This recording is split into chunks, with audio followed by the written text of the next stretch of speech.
In modern Indian history, British conquest of Bengal is a very important chapter. Today we shall see how the Britishers were able to conquer Bengal and gradually they expanded their territorial victory to the entire Indian subcontinent. Bengal on the eve of British conquest included present-day Bangladesh, and its Nawab had authority over region constituting present-day states of Bihar and Odisha. Exports from Bengal to Europe consisted of raw products such as saltpeter, rice, indigo, paper, sugar, silk, cotton, textiles, handicrafts, and etc. The English East India Company had vital commercial interest in trading in Bengal, as nearly 60% of British imports from Asia consisted of goods from Bengal. During 1630s, regular contact of British with Bengal continued when they established factories in Balasore, Hooghly, Kasim Bazar, Patna, and Dhaka. By the 1690s, the foundation of Calcutta by the English Company completed the process of English commercial settlement in Bengal. The company paid a sum of Rs 3,000 per annum to the Mughal emperor, who allowed them to trade freely in Bengal. In contrast, the company's exports from Bengal were worth more than £50,000 per annum. In 1700, Murshid Quli Khan became the Diwan of Bengal and ruled till his death in 1727. He was succeeded by his son-in-law Sujauddin, who ruled till 1739. After that, for a year, 1739 to 40, Sarfaraz Khan, an incapable son of Murshid Quli Khan, became the ruler. He was killed by Alivardi Khan. Alivardi Khan ruled till 1756 and also stopped paying tributes to the Mughal emperor. Under the rule of these rulers, Bengal made unprecedented progress. There were other factors too which made Bengal prosperous. For instance, the rest of India was disturbed by inter-border disputes, the Maratha invasions, Jat revolts, and external invasions by Nadir Shah and Ahmad Shah Abdali. The region of Bengal was fortunate enough to escape these challenges. The population of Calcutta rose from 15,000 in 1706 to 1 lakh in 1750, and other cities like Dhaka and Murshidabad became highly populous. Almost all the governors of Bengal strongly resented the special privileges enjoyed by the English Company, as it meant a huge loss to the provincial exchequer. So the friction between the English commercial interest and Bengal government became the chief cause for conflict between the two. During a short period between 1757 and 1765, the power gradually got transferred from the Nawab of Bengal to the British, with the latter defeating the former, Alivardi Khan, and the English. In 1741, Alivardi Khan, the deputy governor of Bihar, killed the Nawab of Bengal Sarfaraz Khan in a battle and certified his own position as the new Subedar of Bengal by paying a large sum of money to the Mughal emperor Muhammad Shah. Alivardi Khan ruled for 15 years, during which he fought off the Marathas. The English too took the advantage of the Maratha incursion in Bengal by obtaining a permission from the Nawab to dig a ditch and throw up an entrenchment around their settlement of Fort William. Later, Alivardi Khan's apprehensions were drawn to the Carnatic region, where the European companies had usurped all power. On realizing this, he was urged to expel the Europeans from Bengal, but he died in April 1756 and was succeeded by his grandson Sirajuddaulah, the son of Alivardi's youngest daughter. Sirajuddaulah was a youth just in his 20th year. Siraj inherited many troubles from his grandfather. He had a rival in his cousin, the Nawab of Purnia, Shaukat Jung, a hostile aunt, Ghasiti Begum, a childless widow, a rebellious commander of the army, Mir Jafar. husband of Ali Vardi Khan's sister, and an alarmed Hindu subject population. There was a dominant group in his court comprising Jagat Seth, Omi Chand Rai Ballabh Rai Durlabh, and others who were opposed to him. To these internal rivals were added the threat to Siraj's position from the ever-growing commercial activity of the English company. Impulsive by nature and lacking experience, Siraj felt insecure, and this prompted him to act in ways which proved counterproductive. He defeated Shaukat Jung and killed him in a battle, divested Ghasiti Begum of her treasures and secured her, and dismissed Mir Jafar, appointing Mir Madan in his place. A Kashmiri officer, Mohan Lal, was appointed as the overall administrator, and he acted almost like a prime minister. Now we come to the Battle of Plassey. First we shall see the background, the backdrop of this battle. The officials of company made rampant misuse of its trade privileges that adversely affected the Nawab's finances.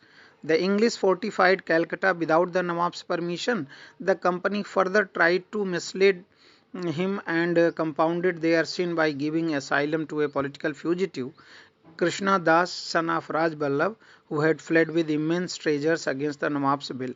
The company, on its part, suspected that Siraj would drastically reduce its trade privileges in collusion with French in Bengal. Thus, when Siraj attacked and seized the English fort at Calcutta, it brought their hostility into the open. Mention may be made here of much propagated black hole tragedy. Siraj-ud-Dawla is believed to have imprisoned 146 English persons who were lodged in a very tiny room, due to which 123 of them died of suffocation. However, historians either do not believe this story or say that the number of victims must have been much smaller. The Battle of Plassey was the final nail in the rule of Bengal, after which the British East India Company came to the power. The arrival of a strong force under the command of Robert Clive at Calcutta from Madras strengthened the English position in Bengal. Clive forged a secret alliance with the traitors of the Nawab, Mir Jafar, Rai Durlabh, Jagat Seth, an influential banker of Bengal, and Omi Chand. Under the deal, Mir Jafar was to be made the Nawab, who in turn would reward the company for its services. The secret alliance of the company with the conspirators further strengthened the English position. So the English victory in Battle of Plassey on June 23, 1757 was decided before the battle was even fought, due to the conspiracy of Nawab's officials. The 50,000 strong force of Siraj was defeated by a handful of Clive's forces. Siraj-ud-Dawla was captured and murdered by the order of Mir Jafar's son Miran. The Battle of Plassey placed at disposal of English vast resources of Bengal. After Plassey, the English virtually monopolized the trade and commerce of Bengal. As a result of this victory, Mir Jafar became the Nawab of Bengal. He gave large sums of money plus the Jamindari of 24 Parganas to the English. The Battle of Plassey had political significance, for it laid the foundation of British Empire in India. It has been rightly it has been rightly regarded as the starting point of British rule in India. The battle established the military supremacy of English in Bengal. Their main rivals, the French, were ousted. They obtained a grant of territories for the maintenance of a properly equipped military force, and their prestige increased manifold. But there was no apparent change in the form of government, though the supreme control of affairs passed to Clive, on whose support the new Nawab Mir Jafar was entirely dependent for maintaining his newly acquired position.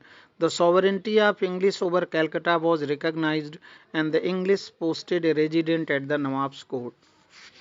Mir Jafar was increasingly irritated by interference of Clive. He entered into a conspiracy with the Dutch at Chinsura, but the Dutch were defeated and humbled by English forces at Bidara in November 1759. The treachery of Mir Jafar and his failure to make the payments due to the company annoyed the English. Meanwhile, Miran, the son of Jafar, died, and there started a fight for the Nawabship of Bengal between Mir Qasim, the son-in-law of Mir Jafar, and Miran's son. When start, the new governor of Calcutta agreed to support Mr. Qasim's claim after a treaty between Mir Qasim and the company was signed in 1760. Important features of treaty were: first, Mir Qasim agreed to cede to the company the districts of Bardhaman, Midnapur and Chittagong. The company would get half of the share in Chunam trade of Sylhet. Mir Qasim agreed to pay off the outstanding dues to the company. Mir Qasim promised to pay a sum of 5 lakh rupees towards financing the company's war efforts in southern India. It was agreed that Mir Qasim's enemies were the company's enemies and his friends the company's friends. It was agreed that tenant of Nawab's territory would not be allowed to settle in the lands of company and vice versa. Under the pressure of the company, Mir Jafar decided to resign in favor of Mir Qasim. A pension of Rs 1,500 per annum was fixed for Mir Jafar. So Mir Qasim was the ablest Nawab among the successors of Ali Vardi Khan. After assuming power, Mir Qasim shifted the capital from Murshidabad to Munger in Bihar. The move was taken to allow a safe distance from the company at Calcutta. His other important steps were reorganizing the bureaucracy with the men of his own choice and remodeling the army to enhance its skill and efficiency. And then we see the Battle of Buxar. The company had thought that Mir Qasim would prove to be an ideal puppet for them. However, Mir Qasim belied the expectations of the company. Ram Narayan, the deputy governor of Bihar, was not responding to repeated requests by Nawab to submit the accounts of revenues of Bihar. Mir Qasim could not tolerate this open defiance of his authority, but Ram Narayan was supported by the English officials of Patna. The misuse of company's dastak or trade permit, a permit which exempted the goods specified from payments of duties by company officials, also resulted in tensions between the Nawab and the English. The misuse of dastak meant the loss of tax revenue to the Nawab. It also made the local merchants face unequal competition with the company merchants. By an imperial farman, the English company had obtained the right to trade in Bengal without paying transit dues or tolls. However, the servants of company also claimed the same privileges for their private trade. The company's servants also sold dastak to Indian merchants for a commission. Besides, they used coercive methods to get goods at cheaper rates, which was against the spirit of the duty-free trade. The duty-free trade simply meant buying cheap in an otherwise competitive market. Mir Qasim decided to abolish the duties altogether, but the British protested against this and insisted upon having preferential treatment as against other traders. The Nawab Company tussle over transit duty led to the outbreak of wars between the English and Mir Qasim in 1763. The English gained successive victories at Katawa, Murshidabad,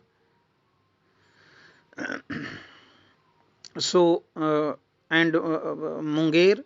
Mir Qasim fled to Awadh and formed a confederacy with Nawab of Awadh Sujaud-Dawla and Mughal Emperor Shah Alam II with a view to recover Bengal from the English. The combined armies of Mir Qasim, the Nawab of Awadh, and Shah Alam II were defeated by English forces under Major Hector Munro at Buxar on October 22, 1764, in a closely contested battle. The English campaign against Mir Qasim was short but decisive. The importance of this battle lay in the fact that not only the Nawab of Bengal but also the Mughal Emperor of India was defeated by the English. The victory made the English a great power in northern India and contenders for the supremacy over the whole country. After the battle, Mir Jafar, who was made Nawab in 1763, when relations between Mir Qasim and company became strained, agreed to hand over the districts of Midnapur, Bardhaman and Chittagong to the English for the maintenance of their army.